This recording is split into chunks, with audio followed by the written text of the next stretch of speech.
ಮದುವೆ ಮದುವೆ ಎಂಬ ಮೂರಕ್ಷರದ ಸುತ್ತ ನಡೆವಂಥ ಘಟನೆಯ ಸಾರವೇ ಈ ಕತೆ. ನಾಳೆಯ ಮದುವೆಗೆ ಅಂದು ಅಮರ್ ತುಂಬ ಸಂತೋಷವಾಗಿ ತನ್ನ ಗೆಳೆಯರಿಗೆ ಬ್ಯಾಚುಲರ್ ಪಾರ್ಟಿ ಅರೇಂಜ್ ಮಾಡಿದ್ದ. ಎಲ್ಲರೂ ಅಮರ್ಗೆ ಶುಭ ಕೋರುತ್ತಾ ಡ್ರಿಂಕ್ಸ್ ಮಾಡ್ತಿದ್ರು. ತನ್ನ ಗೆಳೆಯರ ಒತ್ತಾಯದ ಮೇರೆಗೆ ಅಮರ್ ಕೂಡ ಲೈಟ್ ಆಗಿ ಡ್ರಿಂಕ್ಸ್ ಮಾಡ್ತಿದ್ದ. ಆದರೆ ಅದ್ಯಾಕೋ ಅದು ವಿಪರೀತ ಅನಿಸಿತವತ್ತು. ಎರಡೇ ಪೆಗ್ಗೆ ಅವನ ಕಣ್ಣುಗಳು ತಿರುಗಿದಂತಾಗಿತ್ತು. ತಕ್ಷಣ ಓಕೆ ಬಾಯ್ ಫ್ರೆಂಡ್ಸ್, ಎಲ್ಲರೂ ಎಂಜಾಯ್ ಮಾಡಿ ಎಂದವನು ತೂರಾಡುತ್ತಲೇ ತನ್ನ ರೂಮ್ ಸೇರಿದ. ಅಲ್ಲಿ ಸೀದಾ ಹೋಗಿ ಬೆಡ್ ಮೇಲೆ ಮಲಗಿದವನೇ ತನ್ನ ಆರಾಧನೆಯೇ ನೆನಪಾಗಿದ್ಲು. ಆರಾಧನಾ, ಮೈ ಲವ್, ಇವತ್ತು ಒಂದು ದಿನ ಕಳೆದ್ರೆ ನಾಳೆಯಿಂದ ನೀ ನನ್ನ ವೈಫ್ ಮಿಸಸ್ ಅಮರ್ ಎಂದು ನಗುತ್ತಾ ತಿರುಗಿದವನ ಕಣ್ಣುಗಳು ಮುಚ್ಚಿತು. ಅಂದು ಎಲ್ಲ ಪಾರ್ಟಿ ಮುಗಿತು. ಎಲ್ಲರೂ ಅವರವರ ರೂಮ್ ಸೇರಿ ಮಲಗಿದ್ರು. ಮದುವೆ ಮನೆ ತುಂಬ ನಿಶ್ಶಬ್ದವಾಗಿತ್ತು. ಎಂದಿನಂತೆ ಅಮರ್ ಮದುವೆಗೆ ಬೆಳಗಿನ ಜಾವದಿಂದಲೇ ಕೆಲಸ ಶುರುವಾಗಿತ್ತು. ಆ ಮುಂಜಾನೆ ಅಮರ್ನ ಬದುಕನ್ನೇ ತಲೆ ಕೆಳಗಾಗಿಸಿ ಬಿಡುವ ಘಟನೆ ನಡೆದಿತ್ತು. ಯಾರೋ ಕರೆದ ಅನುಭವವಾಗಿ ಅಮರ್ ನಿಧಾನಕ್ಕೆ ಕಷ್ಟಪಟ್ಟು ಕಣ್ಬಿಟ್ಟಾಗ ಪಕ್ಕದಲ್ಲಿ ಇದ್ದ ದೃಶ್ಯ ನೋಡಿ ಶಾಕ್ನಲ್ಲಿ ಎದ್ದು ಕೂತ. ಅವನ ಪಕ್ಕದಲ್ಲಿ ಒಂದು ಹುಡುಗಿ ಕೂತಿದ್ದು. ಅದು ಆರಾಧನಾ ಅಲ್ಲ, ಬದಲಿಗೆ ರಕ್ತ ಸಿಕ್ತ ಮುಖದ ಅಪರಿಚಿತ ಹುಡುಗಿ. ಅಮರ್ ಗಾಬರಿಯಲ್ಲೇ ಎದ್ದು ಯಾ ನೀನು ಎಂದ. ಆ ಹುಡುಗಿ ಮಾಡೋದೆಲ್ಲ ಮಾಡಿ ಯಾರು ನೀನು ಅಂತೀಯಾ ಎಂದಳು ಕಣ್ತುಂಬಿ. ಅಮರ್ ತುಸು ತಡವರಿಸುತ್ತಾ ಸುಳ್ಳು, ನಾನು ಏನು ಮಾಡಿಲ್ಲ, ಹೇಳು ಯಾರು ನೀನು ಎಂದು ಮತ್ತೊಮ್ಮೆ ಪ್ರಶ್ನೆ ಮಾಡ್ತಿದ್ದ. ಆ ಹುಡುಗಿ ಕಣ್ತುಂಬಿ, ನನ್ನ ಫ್ರೆಂಡ್ನ ಹುಡುಕಿ ಬಂದವಳನ್ನು ಬಿಡದೆ ನನ್ನ ಬಾಳನ್ನು ಹಾಳು ಮಾಡಿ ಈಗ ನನ್ನೇ ಯಾರು ಅಂತಿದ್ಯಾ ಎಂದು ಕಿರ್ಚಿದ್ಲು. ಆ ಹುಡುಗಿ ಮಾತು ಕೇಳಿದಂಥ ಅಮರ್, ನೋ, ನನಗೆ ನನ್ನ ಮೇಲೆ ನಂಬಿಕೆ ಇದೆ, ನಾನು ಎಷ್ಟೇ ಕುಡಿದ್ರೂ ನಾನು ಕಂಟ್ರೋಲ್ನ ತಪ್ಪಲ್ಲ, ಇಲ್ಲಿ ನೀನು ಹೇಳಿದ ರೀತಿ ಏನು ನಡೆದಿಲ್ಲ ಎಂದ ಗಂಭೀರವಾಗಿ.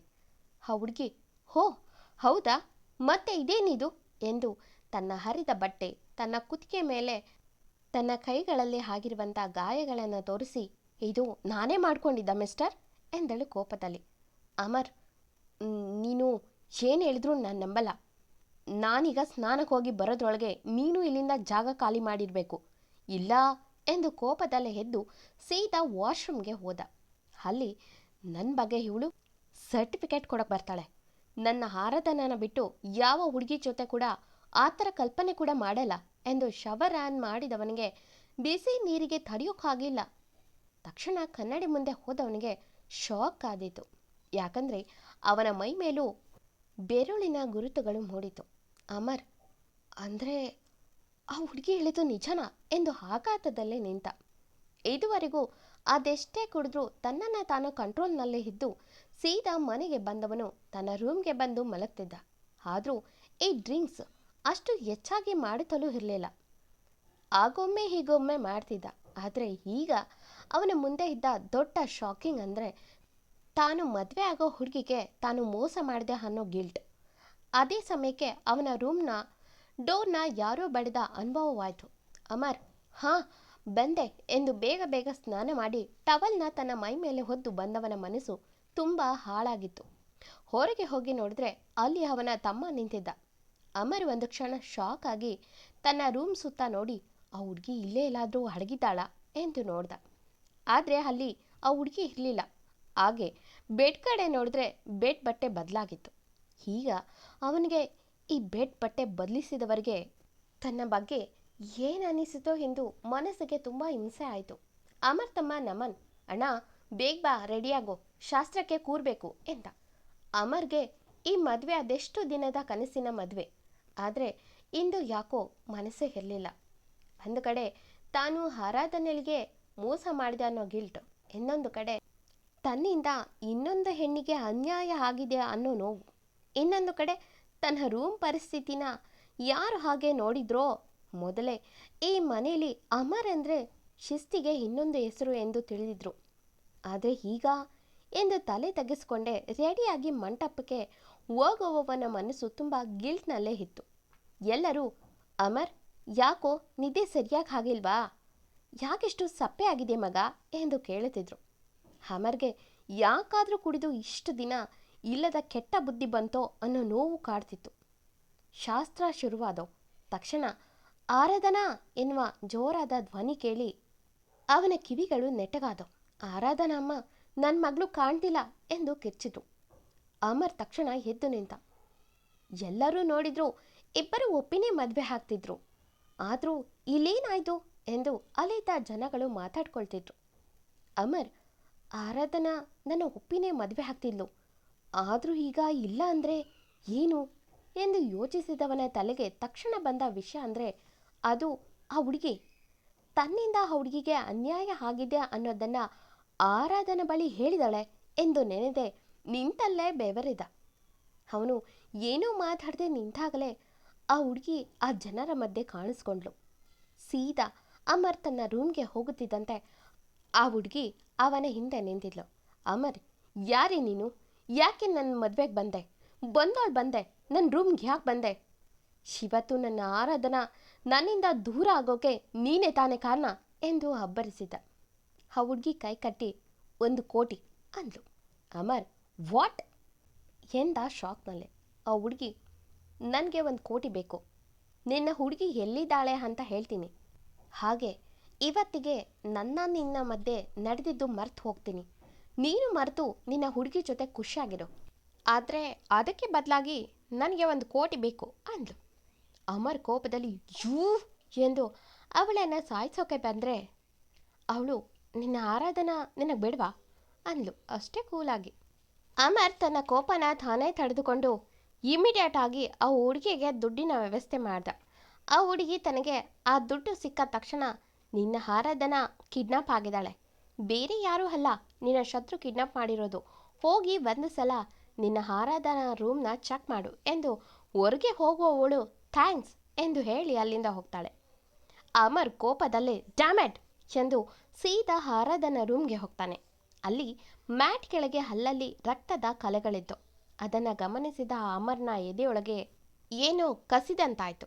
ಆ ಹುಡುಗಿ ಕಿಡ್ನಾಪ್ ಅಂದಾಗಿಂದ ಅವನ ಇಡೀ ಶರೀರದಲ್ಲಿ ಕೋಪದ ಜ್ವಾಲೆ ಎದ್ದಿತು.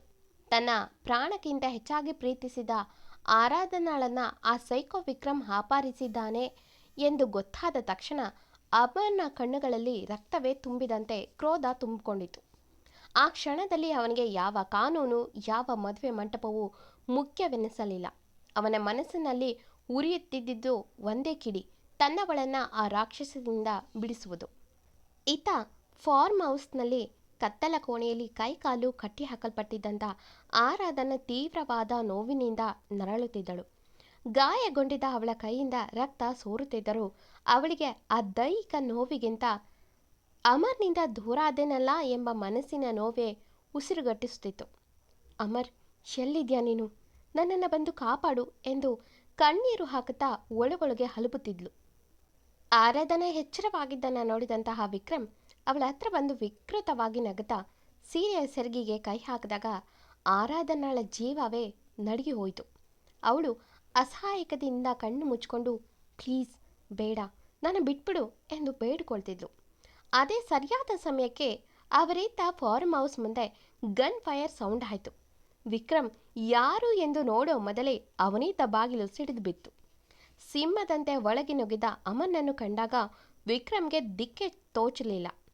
ಕೈಕಾಲು ಕಟ್ಟಿಸಿಕೊಂಡು ಕಣ್ಣೀರು ಹಾಕುತ್ತಾ ಅಮರ್ ಎಂದಿದ್ದು ಕಿವಿಗೆ ಬಿತ್ತು ಅವನಿಗೆ. ಅಮರ್ಗೆ ತನ್ನ ಪ್ರೀತಿಯ ಹೆಣ್ಣಿನ ಕಣ್ಣೀರನ್ನು ನೋಡಿ ಕೋಪ ಮಿತಿಮೀರಿತು. ಸಿಕ್ಕ ಹಾಳುಗಳನ್ನು ಬಡಿದುರುಳಿಸಿ ವಿಕ್ರಮ್ನ ಕಾಲರ್ ಹಿಡಿದು ನೆಲಕ್ಕೆ ಹಾಕಿ ಮೃಗದಂತೆ ಜಜ್ಜಿದ. ಅವನ ಪ್ರತಿಯೊಂದು ಪೆಟ್ಟಿನಲ್ಲೂ ಆರಾಧನಳನ್ನು ಕಳೆದುಕೊಳ್ಳುತ್ತಿದ್ದ ಆತಂಕ, ಆಕ್ರೋಶವಿತ್ತು. ಅಷ್ಟೊತ್ತಿಗೆ ಅಮರ್ ತಮ್ಮ ನಮನ್ ಪೊಲೀಸ್ನವರನ್ನು ಅಲ್ಲಿಗೆ ಕರೆದುಕೊಂಡು ಬಂದಿದ್ದ. ವಿಕ್ರಮ್ನನ್ನು ಪೊಲೀಸ್ನವರು ಎಳೆದೊಯ್ಯುವವರೆಗೂ ಅಮರ್ನ ಕೈಗಳು ಒಡೆಯೋದನ್ನು ನಿಲ್ಲಿಸ್ತಿಲ್ಲ. ಕೊನೆಗೆ ಅಮರ್ ಆರಾಧನಳ ಹತ್ರ ಓಡಿ ಬಂದು ಅವಳ ಕಟ್ಟುಗಳನ್ನು ಬಿಚ್ಚಿದಾಗ ಇಬ್ಬರ ಕಣ್ಣುಗಳಿಂದಲೂ ಕಣ್ಣೀರು ಜಲಪಾತದಂತೆ ಹರಿಯಿತು. ಆರಾಧನ ಹೆದರಿ ಅಮರ್ನ ಎದೆಗೆ ವಾಲಿ ಬಿಕ್ಕಿ ಬಿಕ್ಕಿ ಅಳತೊಡಗಿದ್ಲು. ಅಮರ್ ಅವಳನ್ನು ಗಟ್ಟಿಯಾಗಿ ಹಾಪ್ಕೊಂಡು ನಾನಿದ್ದೀನಿ ಆರಾಧನಾ, ನಿನಗೇನೂ ಆಗಲ್ಲ, ನಾನು ಆಗೋಕ್ಕೆ ಬಿಡಲ್ಲ ಎಂದು ಅವಳ ತಲೆ ಸವರುತ್ತಾ ಕಣ್ಣೀರಿಟ್ಟನು. ಆ ತಬ್ಬುವಿಕೆಯಲ್ಲಿ ಕೇವಲ ಪ್ರೀತಿಯಷ್ಟೇ ಇರಲಿಲ್ಲ, ಕಳೆದುಕೊಂಡು ಮತ್ತೆ ಪಡೆದ ಸಮಾಧಾನವಿತ್ತು. ಮತ್ತೆ ಅಮರ್ ಆರಾಧನ ಜೊತೆ ಮಂಟಪಕ್ಕೆ ಮರಳಿದಾಗ ಅಲ್ಲಿ ಈಗಾಗಲೇ ಎಲ್ಲ ವಿಷಯ ತಿಳಿದಿದ್ರಿಂದ ಎಲ್ಲ ಒಳ್ಳೆಯದೇ ಆಯಿತು ಎಂದು ಮತ್ತೊಮ್ಮೆ ಇಬ್ಬರಿಗೂ ಸ್ನಾನ ಮಾಡಿಸಿ ಮದುವೆಗೆ ಸಿದ್ಧ ಮಾಡಿದ್ರು. ಅಮರ್ಗೆ ಈಗಲೂ ಮನದಲ್ಲಿ ಒಂದು ಗಿಲ್ಟ್ ಕಾಡ್ತಿತ್ತು. ಆ ಹುಡುಗಿ ಏನು ಆರಾಧನ ಬಳಿ ಕೇಳದಿದ್ರೂ ತಾನು ಆರಾಧನೆಗೆ ಮೋಸ ಮಾಡ್ತಿದ್ದೇನೆ ಅನಿಸಿತು. ಮದುವೆ ಮಂಟಪಕ್ಕೆ ವಧುವರರನ್ನ ಕರೆದುಕೊಂಡು ಬಂದರು. ಆರಾಧನಳ ಆ ಮುದ್ದಾದ ವಧುವಿನ ಅಲಂಕಾರವನ್ನು ನೋಡಿ ಅಮರ್ ಒಂದು ಕ್ಷಣ ಎಲ್ಲ ಮರೆತು ನಿಂತವನು. ತಾನು ಮಾಡಿದ ತಪ್ಪನ್ನ ಇವಳ ಮುಂದೆ ಹೇಳಿದ್ರೆ ತನ್ನನ್ನೇ ಬಿಟ್ಟು ಹೋಗಬಹುದು ಎಂದು ಯೋಚಿಸಿದವನು ತನ್ನ ಆತ್ಮಸಾಕ್ಷಿಗೆ ಮೋಸ ಮಾಡಿಕೊಂಡು ಮಂಟಪಕ್ಕೆ ಬಂದು ನಿಂತ. ಎಲ್ಲ ಕತ್ತಲೆಯು ಕರಗಿ ಮುಂಜಾನೆಯ ಸೂರ್ಯ ಮಂಟಪದ ಮೇಲೆ ಬಂಗಾರದ ಬೆಳಕನ್ನು ಚೆಲ್ಲಿದಾಗ ಅಮರ್ ಮತ್ತೆ ಆರಾಧನ ಮದುವೆ ಪೀಠದ ಮೇಲೆ ಕುಳಿತರು. ಆ ಹೋಮದ ಹೊಗೆಯ ನಡುವೆ ಅಮರ್ ಆರಾಧನಾಳ ಕೊರಳಿಗೆ ಮಾಂಗಲ್ಯ ಸೂತ್ರ ಕಟ್ಟುವಾಗ ಇಬ್ಬರ ಮುಖದಲ್ಲೂ ವರ್ಣಿಸಲಾಗದ ಸಂತೋಷವಿತ್ತು. ಕಣ್ಣೆದುರಲ್ಲೇ ಜಾರಿ ಹೋಗಿದ್ದಂಥ ಪ್ರೀತಿ ಮತ್ತೆ ಸಿಕ್ಕಾಗ ಅನುಭವಿಸಿದ ಅಷ್ಟು ನೋವು, ಆತಂಕ, ಕೋಪ ಎಲ್ಲವೂ ಆ ಒಂದು ಪವಿತ್ರ ಕ್ಷಣದಲ್ಲಿ ಕರಗಿ ಹೋಗಿ ಇಬ್ಬರ ಕಣ್ಣುಗಳಲ್ಲೂ ಕೇವಲ ನಿಷ್ಕಲ್ಮಶವಾದ ಪ್ರೀತಿ ಮತ್ತು ಭವಿಷ್ಯದ 100 ಕನಸುಗಳಷ್ಟೇ ತೇಲಾಡುತ್ತಿದ್ದವು. ಇಡೀ ಮಂಟಪ ಆನಂದದ ಕಣ್ಣೀರಿಂದ ಮಿಂದೆದ್ದಿತು. ಅಮರ್ ಮತ್ತೆ ಆರಾಧನ ಮದುವೆ ತುಂಬ ಚೆನ್ನಾಗಿ ನಡೆಯಿತು. ಆದರೆ ಅಷ್ಟೂ ಶಾಸ್ತ್ರದಲ್ಲಿ ಗಂಡ ಹೆಂಡತಿ ಮಧ್ಯೆ ಇರಬೇಕಾದಂಥ ನಂಬಿಕೆ, ಪ್ರೀತಿ, ಪರಸ್ಪರ ಒಬ್ಬರನ್ನೊಬ್ಬರು ನಂಬಿ ಮೋಸ ಮಾಡದೆ ಬದುಕಬೇಕೆಂಬ ಆ ವಚನಗಳು ಅಮರ್ ಮನಸ್ಸನ್ನು ಕದಡಿತು. ಎಲ್ಲ ಶಾಸ್ತ್ರ ಮುಗಿಸಿ ಅಂದು ಮೊದಲ ರಾತ್ರಿಗೆ ಅಮರ್ ರೆಡಿಯಾಗಿ ನಿಂತವನ ಮನಸ್ಸು ಇವತ್ತು ಆರಾಧನ ಬಳಿ ಎಲ್ಲ ಹೇಳಿಕೊಂಡು ಅವಳ ಜೊತೆ ನಾನು ಜೀವನನ ಶುರು ಮಾಡಬೇಕು ಎಂದು ನಿರ್ಧಾರ ಮಾಡಿ ನಿಂತಿದ್ದ. ಕಿಟಕಿ ಬಳಿ ಹೊರಗೆ ಮುಖ ಮಾಡಿ ಗಾಳಿಗೆ ಮೈಯೊಡ್ಡಿ ನಿಂತವನನ್ನು ನೋಡಿದ ಆರಾಧನ ಇಂದಿನಿಂದ ಬಂದು ತಬ್ಬಿದ್ಲು. ಅಮರ್ ಅವಳ ಬೆಚ್ಚನೆ ಕೈ ಮೇಲೆ ಕೈ ಇಟ್ಟವನು ಏನೂ ಮಾತಾಡಲಿಲ್ಲ. ಆರಾಧನ, ಅಮರ್, ನೀನು ಎಲ್ಲಿ ನನ್ನಿಂದ ದೂರ ಆಗ್ತೀಯೋ ಅಂತ ಭಯ ಆಗ್ತಿತ್ತು. ನಿನ್ನ ಬಿಟ್ಟು ಬದುಕೋ ಶಕ್ತಿ ನನಗಿಲ್ಲ ಅಮರ್ ಎಂದವಳ ಕಣ್ಣೀರು ಅವನ ಬೆನ್ನ ಶರ್ಟ್ನ ನೆನೆಸಿದ್ರೆ ಅಮರ್ ಗಿಲ್ಟ್ನಲ್ಲೇ ಕುಸಿದು ಹೋದ. ತಕ್ಷಣ ಅಮರ್ ಹಿಂದೆ ತಿರುಗಿ, ಆರಾಧನಾ, ನಾನು ನಿನ್ನ ಜೊತೆ ಏನೋ ಮಾತಾಡಬೇಕು ಎಂದು ಅವಳನ್ನು ಬೆಡ್ ಮೇಲೆ ಕೂರಿಸಿ, ನೋಡು, ನಾನು ಏನಾದರೂ ತಪ್ಪು ಮಾಡಿದ್ರೆ ನೀನನ್ನು ಬಿಟ್ಟು ಹೋಗ್ತೀಯಾ ಎಂದು ನೇರವಾಗಿ ಕೇಳಿದ. ಆರಾಧನಾ ನಗುತ್ತಾ, ಅಲ್ಲ ಅಮರ್, ತಪ್ಪು ಮಾಡಿದ್ದಕ್ಕೆ ನಿನ್ನ ಯಾಕೆ ಬಿಟ್ಟು ಹೋಗಲಿ? ನನಗೆ ನಿನ್ನ 100 ತಪ್ಪನ್ನು ಕ್ಷಮಿಸಿ ಬದುಕೋ ಆಸೆ ಇದೆ ಅಮರ್ ಎಂದವಳು ಅವನ ಕೊರಳ ಬಳಸಿ ಅವನ ಹಣೆಗೆ ಮುತ್ತಿಟ್ಲು. ಅಮರ್ಗೆ ಆರಾಧನಾ ಅಷ್ಟು ಪ್ರೀತಿಯಿಂದ ಕೊಟ್ಟ ಮುತ್ತಿಗೆ ಮೈ ಮರೆತವನು ಅವಳನ್ನು ತಬ್ಬಿ, ನನ್ನ ಬಿಟ್ಟು ಎಲ್ಲೂ ಹೋಗಬೇಡ ಆರಾಧನಾ, ನಿನ್ನ ಪ್ರೀತಿ ಇಲ್ಲದೆ ಬದುಕೋಕ್ಕಾಗಲ್ಲ ಎಂದ. ಆರಾಧನಾ, ನಾನು ಅಷ್ಟೇ ಅಮರ್ ಎಂದಳು. ಅಮರ್ ಕೈಗಳು ಅವಳ ಭುಜ ಹಿಡಿದು, ಐ ಆಮ್ ಸಾರಿ ಆರಾಧನಾ, ನಿನಗೆ ಮೋಸ ಮಾಡಿದೆ ಎಂದು ಗಿಲ್ಟ್ನಲ್ಲೇ ಕಣ್ಣೀರು ಬೆನ್ನು ಸೋಕಿದಾಗ ಅವನಿಗೆ ಅವಳ ಕುತ್ತಿಗೆ ಕೆಳಗೆ ಸಣ್ಣ ಬೈಟ್ ಮಾರ್ಕ್ ಕಾಣುತ್ತೆ. ಅಮರ್ ಒಮ್ಮೆಲೆ ಶಾಕ್ ಆಗಿ ಆರಾಧನ ಮುಖ ನೋಡಿ ಹೇಗೆ ಇವಳಿಗೆ ಕೇಳಲಿ ಎಂದು ಯೋಚಿಸಿದವನ ಕಣ್ಣುಗಳು ಮೆಲ್ಲಗೆ ಅವಳ ಭುಜದ ಕಡೆ ಹರಿಯಿತು. ಅಲ್ಲೂ ಕೂಡ ಸಣ್ಣ ಮಾರ್ಕ್ ಇತ್ತು. ಅಮರ್, ಅಂದರೆ ವಿಕ್ರಮ್ ಎಂದು ನೆನೆದವನು, ಇಲ್ಲ, ಆ ಥರ ಏನೂ ಆಗಿರಲ್ಲ. ಯಾಕಂದರೆ ಆರಾಧನಾ ಮದುವೆ ಅಲಂಕಾರದಲ್ಲಿ ಇದ್ಲು, ಈಗ ಬೆಳಿಗ್ಗೆ ಇವಳನ್ನು ಕಿಡ್ನಾಪ್ ಮಾಡಿರೋದು ಎಂದು ಯೋಚಿಸಿದವನು, ಆರಾಧನಾ, ನಿನ್ನ ಕುತ್ತಿಗೆ ಮೇಲೆ ಗಾಯ ಆಗಿದೆ, ಅವನು ನಿನಗೆ ತುಂಬ ನೋವು ಮಾಡಿದ್ನಾ ಎಂದು ಕೈಗಳನ್ನು ನೋಡ್ದ. ಆರಾಧನಾ, ನೋಡಿಲಿ, ನನ್ನ ಕೈಗಳಲ್ಲಿ ಇರೋ ಬಳೆ ಎಲ್ಲ ಹೊಡೆದು ಹೋಯಿತು ಎಂದು ಬೆಚ್ಚಿದ್ಲು. ಅವಳು ಹೆದರಿದ್ದನ್ನು ನೋಡಿ ಅವಳ ಕೈ ಹಿಡಿದು, ಹೆದರಬೇಡ ಎಂದು ಆಯಿಂಟ್ಮೆಂಟ್ ಹಾಕಿದವನು ಮಲಗು ಎಂದು ತಾನು ಮಲಗಲು ಹೋದರೆ ಆರಾಧನಾ, ಅಮರ್, ನೀನು ಅಷ್ಟೊಂದು ಯಾಕೆ ಕುಡಿದಿದ್ದೆ ಎಂದು ಕೇಳಿದ್ಲು ಸಡನ್ ಆಗಿ. ತಕ್ಷಣ ಅಮರ್ ಅವಳ ಕಡೆ ನೋಡಿದ್ರೆ ಆರಾಧನಾ, ಅಷ್ಟು ಕುಡಿದಿದ್ರು ನಿನ್ನ ಬಾಯಲ್ಲಿ ನನ್ನ ಹೆಸರೇ ತುಂಬಿತ್ತಲ್ಲ, ಆಗಲೇ ನಾನು ನಿನ್ನ ಹೆಂಡತಿ ಆದೆ. ನೀನು ನನ್ನ ಇಷ್ಟಪಡ್ತಿದ್ದೆ ಅಂತ ಗೊತ್ತಿತ್ತು, ಆದರೆ ಅಷ್ಟು ಇಷ್ಟಪಡ್ತಿದ್ದೆ ಅಂತ ಗೊತ್ತಿರಲಿಲ್ಲ. ನೀನು ಕೊಟ್ಟ ಒಂದೊಂದು ನೋವಿನಲ್ಲೂ ನನಗೆ 1000 ವರ್ಷದ ಪ್ರೀತಿ ಸಿಕ್ಕಿತ್ತು. ಥ್ಯಾಂಕ್ಸ್ ಅಮರ್ ಎಂದಳು. ತಕ್ಷಣ ಅಮರ್ ಕನ್ಫ್ಯೂಸ್ನಲ್ಲೇ, ಆರಾಧನಾ, ಅದು ನೆನ್ನೆ ಎಂದ. ಆರಾಧನಾ, ನನಗೆ ಗೊತ್ತಿದೆ. ಅದಕ್ಕೆ ಅಲ್ವಾ ಅಷ್ಟು ಬೇಜಾರಿನಲ್ಲಿದೆಯಾ? ನಿನ್ನೆ ನೀನು ತೂರಾಡ್ಕೊಂಡು ಬರ್ತಿರೋದನ್ನು ನೋಡಿ ನಿನ್ನ ರೂಮ್ಗೆ ಬಂದೆ. ನೋಡಿದ್ರೆ ನೀನು ನನ್ನ ನೋಡಿ ತಪ್ಕೊಂಡು ನನ್ನ ಮೇಲಿದ್ದ ಪ್ರೀತಿನ ಹೇಳಿದೆ. ಅಷ್ಟು ಪ್ರೀತಿ ಮಾಡೋ ಹುಡುಗ ನನ್ನ ಬಳಿ ಬಂದರೆ ನಾನು ತಡೆಯೋಕ್ಕಾಗಲಿಲ್ಲ ಅಮರ್.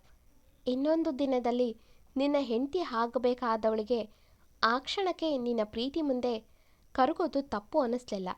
ಹಾಗಾಗಿ ನಿನಗೆ ಸಂಪೂರ್ಣವಾಗಿ ಹೆಂಡತಿ ಆದೆ ಎಂದವಳು ನಾಚಿಕೆಯಲ್ಲಿ ತಲೆ ತಗ್ಸಿ, ಅಷ್ಟು ಪ್ರೀತಿ ಕೊಟ್ಟವನನ್ನು ಎಲ್ಲಿ ಕಳೆದುಕೊಳ್ಳುತ್ತೀನೋ ಅನ್ನೋ ಭಯ ಕಾಡ್ತಿತ್ತು ಅಮರ್ ಎಂದವಳ ಕಣ್ಣೀರು ಕೆನ್ನೆ ಸೋಕಿದ್ರೆ ಅಮರ್ಗೆ ದೊಡ್ಡ ಆಘಾತ ಆಗಿತ್ತು. ಅಲ್ಲಿ ನೋಡಿದ್ರೆ ಆ ಹುಡುಗಿ ನನಗೆ ಮೋಸ ಮಾಡಿದೆ ಅಂತ 1 ಕೋಟಿ ತಗೊಂಡ್ಲು. ಆದರೆ ನಿನ್ನೆ ರಾತ್ರಿ ಇದ್ದಿದ್ದು ನಾನು ಮದುವೆ ಆಗಬೇಕಾದ ಹುಡುಗಿ ಜೊತೆಗೆ.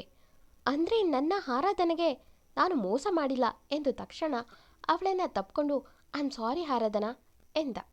ಆರಾಧನಾ, ಇದಕ್ಕೆ ಸಾರಿ ಯಾಕೆ, ಇದು ನನ್ನ ಕರ್ತವ್ಯ ಎಂದಳು ನಕ್ಕು. ಅಮರ್, ದುಡ್ಡು ಹೋದರೆ ಹೋಗಲಿ, ಸದ್ಯ ದೊಡ್ಡ ಗೆಲ್ಟ್ನಿಂದ ಹೊರಬಂದೆ ಎಂದು ನಿಟ್ಟುಸಿರಿ ಚೆಲ್ಲಿದವನ ಮನಸ್ಸು ಸಂತೋಷಗೊಂಡಿತು. ಅಂದು ತನ್ನವಳ ಪ್ರೀತಿಯಲ್ಲಿ ಸಂತೋಷವಾಗಿ ಮುಳುಗ್ದ. ನೆಕ್ಸ್ಟ್ ಡೇ ಅಮರ್ಗಾಗಿ ಒಂದು ಲೆಟರ್ ಬಂದಿತ್ತು. ತನ್ನವಳ ಪ್ರೀತಿಯಿಂದ ಮಿಂದಿದ್ದ ಅಮರ್ ಖುಷಿಯಾಗಿ ಆ ಲೆಟರ್ ತೆಗೆದು ನೋಡ್ದ. ಅಲ್ಲಿ, ಹಲೋ ಮಿಸ್ಟರ್ ಅಮರ್, ನಾನು. ಹೆಸರಿನ ಅವಶ್ಯಕತೆ ಇಲ್ಲ. ನೀನು ನನಗೆ ಕೊಟ್ಟ 1 ಕೋಟಿ ಹಣದಿಂದ ತುಂಬ ಸಹಾಯ ಆಗಿದೆ. ನಾನು ನಿಮ್ಮ ಬಳಿ ಸುಳ್ಳು ಹೇಳಿದೆ. ನಿಜ ಹೇಳಬೇಕಂದ್ರೆ ನನ್ನನ್ನು ನಿನ್ನ ಮದುವೆ ಹಾಳು ಮಾಡೋಕ್ಕೆ ವಿಕ್ರಮೇ ಕಳಿಸಿದ್ದು. ಆದರೆ ನೀನು ನಿನ್ನವಳ ಮೇಲೆ ಇಟ್ಟಿರುವ ಪ್ರೀತಿ ನೋಡಿ ನನಗೆ ಹೊಟ್ಟೆ ಹುರಿಯಾಯಿತು.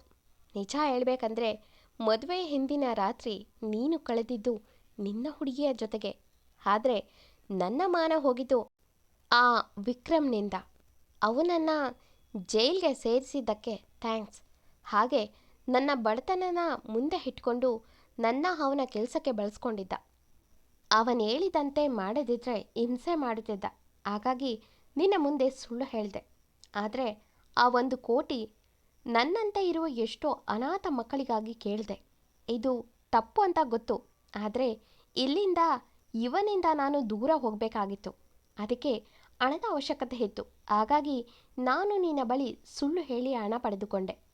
ನಿನ್ನಂಥ ಹುಡುಗ ನನಗೆ ಸಿಗಲಿಲ್ಲ ಅನ್ನೋ ಬೇಸರ ಇದೆ. ಹಾಗೆ ನಿನ್ನ ಹೆಂಡತಿ ತುಂಬ ಪುಣ್ಯ ಮಾಡಿದ್ಲು ನಿನ್ನ ಕೈ ಹಿಡಿಯೋಕೆ. ಮತ್ತೊಮ್ಮೆ ಕುಡಿಯೋ ತಪ್ಪು ಮಾಡಬೇಡ. ಒಂದು ಸಲ ತಪ್ಪು ಮಾಡಿದ್ರೆ ಸರಿಯಾಗದ ಎಷ್ಟೋ ಸಮಸ್ಯೆ ಎದುರಾಗುತ್ತವೆ. ಎಚ್ಚರಿಕೆ, ಇಂತಿ ನಿಮ್ಮ ಅನಿರೀಕ್ಷಿತ ಪರಿಚಯ ಎಂದು ಬರೆದಿತ್ತು. ಅದನ್ನು ಓದಿದ ಅಮರ್ಗೆ ಒಂದು ಕ್ಷಣ ಶಾಕ್ ಆದರೂ ಅದರಿಂದ ದೊಡ್ಡ ಪಾಠನೇ ಕಲಿತ. ಹಾಗೆ ತಾನು ಕೊಟ್ಟ ದುಡ್ಡು ಸದುಪಯೋಗ ಆಗಿದೆ ಎಂದು ತಿಳಿದು ನಿರಾಕಾರವಾಗಿ ಉಸಿರು ಬಿಟ್ಟ. ಅಷ್ಟೊತ್ತಿಗೆ ಕಾಫಿ ಹಿಡಿದು ಆರಾಧನಾ, ಅಮರ್, ಏನು ಓದುತ್ತಿದ್ದೀರಾ ಎಂದಳು. ಅಮರ್, ಇಂಪಾರ್ಟೆಂಟ್ ಲೆಟರ್ ಎಂದು ತನ್ನ ಜೇಬ್ಗೆ ಇಟ್ಟುಕೊಂಡವನು ಕಾಫಿ ಪಡೆದು ನಕ್ಕ. ಒಂದು ಘಟನೆ ತನ್ನನ್ನು ಎಲ್ಲಿಗೆ ಕರೆದೊಯ್ತು ಎಂದು ನೆನೆದು ಒಮ್ಮೆ ನಿಟ್ಟುಸಿರು ಬಿಟ್ಟ. Thank you for the watching.